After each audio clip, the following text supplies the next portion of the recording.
নমস্কার বন্ধুরা, আজকে শেয়ার করব নিরামিষ টিফিন রেসিপি। সুজি থাকলে খুব সহজেই বানিয়ে ফেলুন দারুণ স্বাদের টিফিন রেসিপি।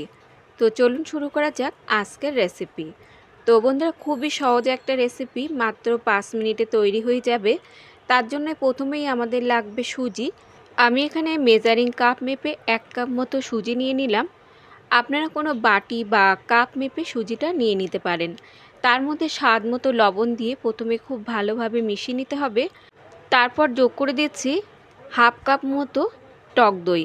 তবে বন্ধুরা, এই টক দইটা কিন্তু খুব বেশি টক না, হালকা টক। আর এই রকম টক দই কিন্তু এখানে ব্যবহার করতে হবে।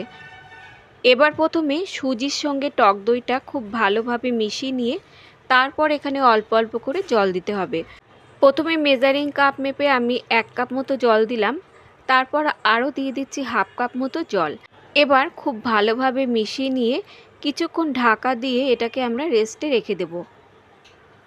তো এটা রেস্টে থাকুক ততক্ষণ এদিকে দেখুন, একটা কড়াইতে আমি 2 চামচ মতো তেল গরমে বসিয়েছিলাম। তেল গরম হলে তার মধ্যে ফোড়নে দিয়ে দিচ্ছি হাফ চামচ গোটা জিরে, হাফ চামচ গোটা ধনে আর হাফ চামচ মতো গোটা মৌরি। এখন এই ফোড়নটা কয়েক সেকেন্ডের মতো ভেজে নিতে হবে। ভাজতে ভাজতে যখন দেখবেন বেশ সুন্দর একটা গন্ধ বেরোচ্ছে, তখন এর মধ্যে যোগ করে দিতে হবে 1 চামচ মতো গ্রেট করা আদা। আপনারা চাইলে বেটেও দিতে পারেন। আদাটা দিয়েও কয়েক সেকেন্ডের মতো মশলার সঙ্গে ভেজে নিতে হবে।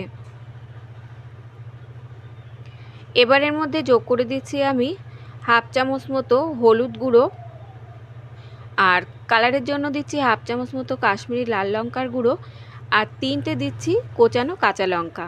ঝালের পরিমাণটা আপনারা যে যেমন ঝাল খাবেন তেমন এখানে যোগ করে নেবেন।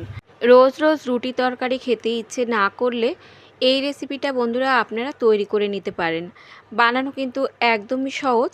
এবারের মধ্যে যোগ করে দিচ্ছি আমি 2টো বড় সাইজের সেদ্ধ করা আলু।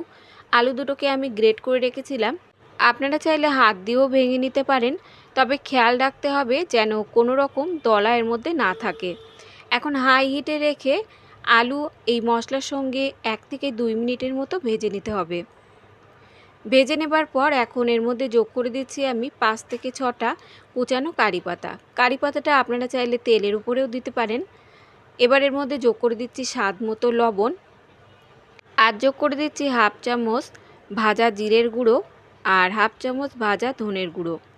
এখন আরও 1 মিনিটের মতো মশলা দিয়ে ভালোভাবে ভেজে নিতে হবে। আরও মিনিট খানেকের মতো ভেজে নেবার পর নামানোর আগে এর মধ্যে যোগ করে দিচ্ছি আমি হাফ চামচ মতো আমচুর পাউডার, আর দিচ্ছি সামান্য একটু গরম মশলার গুঁড়ো। মিশিয়ে নিলেই কিন্তু পুরটা আমাদের একদমই রেডি। বন্ধুরা, আমি এখানে টিফিনটা সম্পূর্ণ নিরামিষভাবে তৈরি করছি, তবে আপনারা চাইলে কিন্তু পেঁয়াজ দিয়েও তৈরি করে নিতে পারেন। এখন এই পুরটাকে নামিয়ে হালকা ঠান্ডা করে নেব। পুরটা নামিয়ে ঠান্ডা করে নেবার পর দেখুন, এখান থেকে অল্প অল্প পুর নিয়ে যেমন আমরা আলু টিক্কি তৈরি করে থাকি ঠিক সেই রকম শেপে করে নিতে হবে। বানানো কিন্তু একদমই সহজ। তো একটা কিন্তু একদমই রেডি, বাকিগুলো একই রকমভাবে আমরা তৈরি করে নেব। তো সবগুলো তৈরি করে নেবার পর এটাকে আমি সাইডে রেখে দিচ্ছি। আর অন্যদিকে যে সুজিটা আমরা রেস্টে রেখে দিয়েছিলাম, সুজিটা কিন্তু অনেকটাই এখানে ফুলে গেছে। এখন এর মধ্যে দিয়ে দিচ্ছি হাফ চামচ মতো বেকিং পাউডার। আপনারা বেকিং পাউডারের জায়গায় এখানে ইনো ব্যবহার করতে পারেন, সেক্ষেত্রে 1 চামচ মতো ইনো এখানে ব্যবহার করতে হবে। এখন 1 চামচ মতো জল দিয়ে খুব ভালোভাবে সুজির সঙ্গে ফেটিয়ে নিতে হবে। আর কিন্তু বন্ধুরা, আমাদের ব্যাটারটা রাখা যাবে না, এখন সঙ্গে সঙ্গেই টিফিনটা বানিয়ে নিতে হবে। আর টিফিনটা বানানোর জন্য দেখুন, আমি এখানে 4টে বাটি নিয়েছি। এখন এই বাটির মধ্যে 1 ফোঁটা করে সাদা তেল দিয়ে এভাবে হাত দিয়ে মাখিয়ে নিতে হবে। পুরো বাটিতে খুব ভালোভাবে মাখিয়ে নিতে হবে যাতে টিফিনটা তুলতে কোনো অসুবিধা না হয়। এখন যে ব্যাটারটা আমরা বানিয়ে রেখেছিলাম তার থেকে 1 হাতা পরিমাণ ব্যাটার দিয়ে এভাবে একটু হাত দিয়ে সেট করে নিতে হবে। এবার যে আলুর পুরটা আমরা তৈরি করে রেখেছিলাম তার থেকে একটা করে নিয়ে এভাবে মাঝ বরাবর বসিয়ে দিতে হবে। আর ব্যাটারটা কিন্তু খুব বেশি দেওয়া যাবে না, অল্প করেই দেবেন। আলু দেওয়ার পর আরও সামান্য একটু করে ব্যাটার উপর দিয়ে দিতে হবে।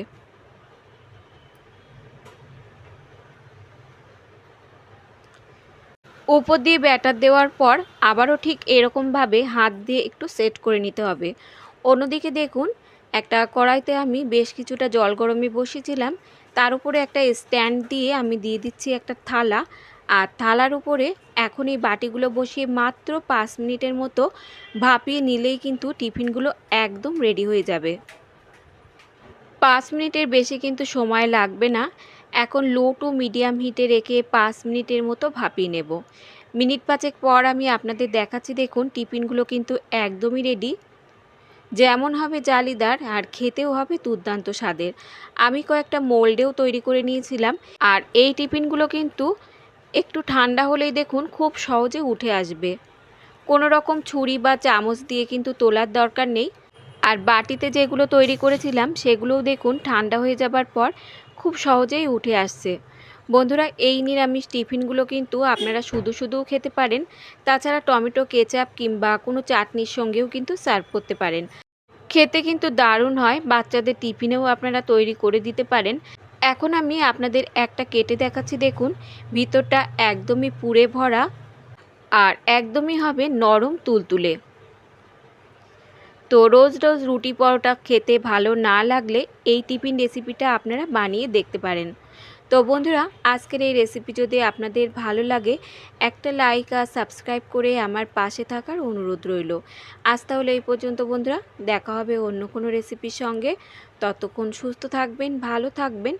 আর সম্পূর্ণ রেসিপিটি দেখার জন্য সকলকে ধন্যবাদ।